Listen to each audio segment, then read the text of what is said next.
Welcome to our deep dive into Hinduism. To start, what do scholars say about the origins of this ancient tradition? Most historians trace Hinduism back over 40 years to the Indus Valley civilization. It's fascinating because, unlike other world religions, Hinduism has no single foundress and evolving tapestry of beliefs formed over centuries. That's so interesting. So rather than a singular origin point, it's more like a river collecting tributaries. How did these diverse traditions unify under the term Hinduism? The word Hindu originated as a geographic term referring to people living beyond the Indus River. Over time, as Vedic rituals merged with local customs and philosophies, a more unified religious identity emerged, especially during the medieval era. So this gradual synthesis explains why Hinduism feels both deeply rooted and remarkably diverse. Let's move from history to the foundational beliefs that hold this tradition together. At the heart of Hinduism are concepts like dharma, karma, and moksha. Could you explain what each means in everyday life? Sure, Dharma refers to ethical duty, essentially, living in harmony with moral law. Karma is the law of cause and effect, suggesting our actions shape our future. Moksha is liberation from the cycle of rebirth, the ultimate spiritual goal. So, if I understand correctly, living one's dharma and accruing good karma leads to moksha, or freedom from reincarnation. Exactly. Think of it like moving up educational levels. Each life is a grade, and moksha is graduation. What's fascinating is how these beliefs shape daily behaviors and long-term aspirations for millions. That's a helpful analogy. Transitioning from these concepts, how are they reflected in Hindu scriptures? The Vedas are often called the bedrock of Hindu spirituality. What makes them so foundational? The four Vedas Rig, Sama, Yajur, and Atharva are collections of hymns, rituals, and philosophical discussions. Composed in Sanskrit over 30 years ago, they lay out both cosmic principles and practical instructions for ceremonies. And the oral tradition is key, right? Vedic knowledge was memorized and transmitted across generations before being written down. Absolutely. This oral transmission fostered a meticulous culture of memorization. Scholars estimate that some Brahmin families can still recite Vedic hymns exactly as they were thousands of years ago. That's remarkable cultural continuity. Now, let's explore how the Upanishads built upon the Vedas' foundation. The Upanishads are often described as philosophical treatises. How do they differ from the Vedas? While the Vedas focus more on rituals and hymns, the Upanishads delve into metaphysics questions like, who am I, and what is ultimate reality? Their central idea is that Atman, the soul, is identical with Brahman, the universal consciousness. So, in a sense, the Upanishads shift the focus from external rituals to internal realization. That's quite a leap in spiritual thinking. Exactly. The famous phrase, Tat Twam Asi, you are, that epitomizes this. It's about recognizing the divine within oneself. This introspective approach has influenced not just Hinduism, but global philosophy. Building on this, let's turn to the Bhagavad Gita, often called the spiritual dictionary of Hinduism. The Bhagavad Gita, set on a battlefield, is both a moral and spiritual dialogue. What makes its context so powerful? The Gita unfolds as Prince Arjuna faces a moral crisis about going to war against his own relatives. Lord Krishna, serving as his charioteer, uses this moment to teach profound lessons on duty, detachment, and devotion. It's almost like the battlefield becomes a metaphor for life's dilemmas. The Gita's teachings on action without attachment, karma yoga, are especially influential. Definitely. The text message is timeless. Focus on your duty, but let go of the desire for outcomes. This philosophy resonates in everything from leadership training to mindfulness practices worldwide. Given its universal appeal, how does the Gita connect to modern ethical challenges? The Gita outlines several paths to spiritual liberation. Could you elaborate on these yogas? Of course.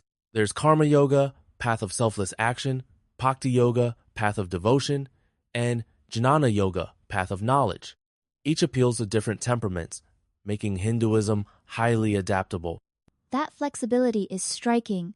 Someone analytical might pursue jnana yoga, while a naturally compassionate person might gravitate towards bhakti. It's almost like customizing your own spiritual journey. Exactly. And these paths aren't mutually exclusive. Most practitioners blend elements of each. The inclusivity is a major reason why Hinduism feels timeless and relevant across cultures. Transitioning from philosophy to practice, let's discuss rituals and festivals that bring these ideas to life. Hindu rituals and festivals are vibrant and varied. How do these practices reinforce core beliefs?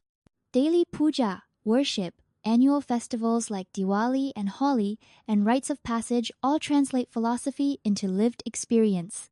For instance, Diwali celebrates the triumph of light over darkness, echoing the journey from ignorance to knowledge. And community plays a massive role, right? These gatherings foster a sense of belonging while reinforcing moral values, much like Thanksgiving in the US, but with a spiritual twist. Exactly. Statistically, over 80% of Hindus participate in at least one major festival annually. These events blend the sacred with the social, making spirituality accessible and joyous. As we consider practice, let's address how Hinduism's diversity manifests in its many deities and forms of worship. Hinduism is famous for its pantheon of gods and goddesses show. Do followers reconcile belief in many deities with deeper philosophical unity? Great question. The many deities represent different aspects of the one ultimate reality, Brahman. Just as sunlight refracts into a spectrum of colors, the divine takes on various forms to make spiritual truths relatable. So, worshipping Ganesha or Saraswati is like focusing on a particular quality wisdom or learning while still acknowledging the singular source. It's quite pragmatic, actually. Absolutely. This symbolic approach allows practitioners to personalize their worship while embracing philosophical monism. It's a unique blend rarely seen in other faiths. Moving forward, how has Hinduism adapted to the challenges of modernity and globalization? Today, Hinduism is practiced not just in India, but around the world. What are some ways it's adapted in new contexts? The global spread of yoga is a prime example.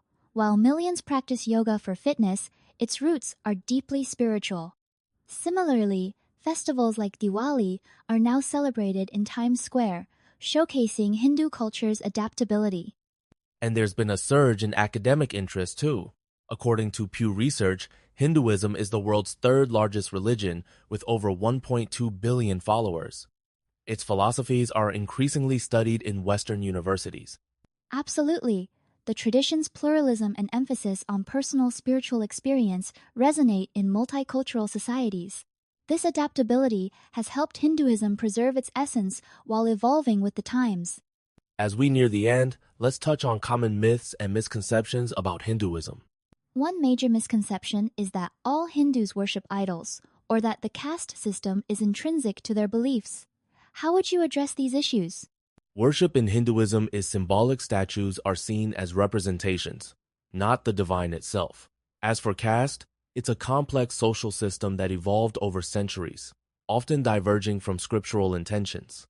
Many reform movements actively challenge its misuse. That's crucial context. Another myth is that Hinduism is fatalistic. But as we discussed, the concept of karma actually empowers people to shape their destinies through conscious action. Exactly. These misconceptions often arise from surface-level interpretations. A nuanced understanding reveals a tradition that values inquiry, diversity, and self-improvement. To conclude, let's reflect on what makes Hinduism relevant and inspiring in today's world. In a rapidly changing world, what enduring lessons can we take from Hinduism's philosophy? Hinduism teaches resilience, adaptability, and respect for all forms of life. Its emphasis on self-inquiry and tolerance is especially relevant amid global challenges, offering a blueprint for harmonious living. And the idea that there are many paths to truth rather than a single right way is liberating. It encourages dialogue and coexistence, both spiritually and socially. Exactly. As we've seen, Hinduism's depth and diversity make it a source of wisdom for seekers everywhere. Its ancient insights continue to inspire millions in their search for meaning. That brings us to the end of today's journey. Thank you for sharing your insights, and thanks to our listeners for joining this exploration of Hinduism.